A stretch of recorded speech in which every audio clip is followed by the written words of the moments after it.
ಈಗ 25ನೇ ಶ್ಲೋಕ.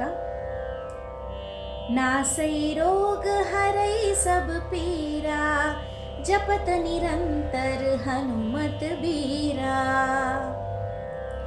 ಮುಂದುವರೆದು ಶ್ರೀ ತುಳಸಿದಾಸರು ಆಂಜನೇಯ ಸ್ವಾಮಿಗೆ ಹೇಳ್ತಾರೆ, ಓ ವೀರ ಹನುಮಂತ, ನಿರಂತರ ನಿನ್ನ ನಾಮವನ್ನು ಜಪಿಸುವುದರಿಂದ ಜನನ ಮರಣಾದಿ ಭವ ರೋಗಗಳೆಲ್ಲವೂ ನಾಶವಾಗಿ ಹೋಗುತ್ತವೆ ಹಾಗೂ ಕಷ್ಟ ಕಾರ್ಪಣ್ಯಗಳೆಲ್ಲ ತೊಲಗಿ ಹೋಗುತ್ತವೆ.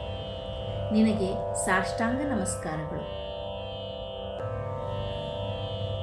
26ನೇ ಶ್ಲೋಕದಲ್ಲಿ ಶ್ರೀ ತುಳಸಿದಾಸರು ಹೇಳ್ತಾರೆ, ಸಂಕಟ ತೇ ಹನುಮಾನ छुड़ावै, मन क्रम वचन ಧ್ಯಾನ ಜೋ ಲಾವೈ.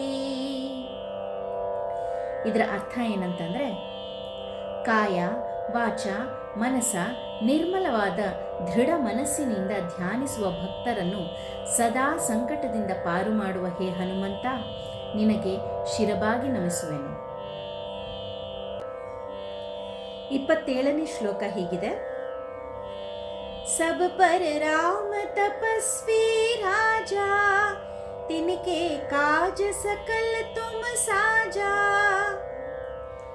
ಇದರ ಅರ್ಥ ಏನಂತಂದ್ರೆ, ಸಾರ್ವಭೌಮನಾದ ಶ್ರೀರಾಮಚಂದ್ರ ತಪೋಧನನು, ರಾಜರಾಜೇಶ್ವರನಾದ ಅವನ ಸಕಲ ಕಾರ್ಯಗಳಲ್ಲಿ ಭಾಗಿಯಾಗಿ ಅವುಗಳನ್ನು ಸಫಲಗೊಳಿಸಿದ ಶ್ರೀರಾಮನ ಭಂಟನಾದ ಹನುಮಂತನೇ ನಿನಗೆ ಶರಣು. 28ನೇ ಶ್ಲೋಕದಲ್ಲಿ ಹೇಳ್ತಾರೆ, और मनोरथ जो कोई लावै, सोई अमित जीवन फल पावೈ.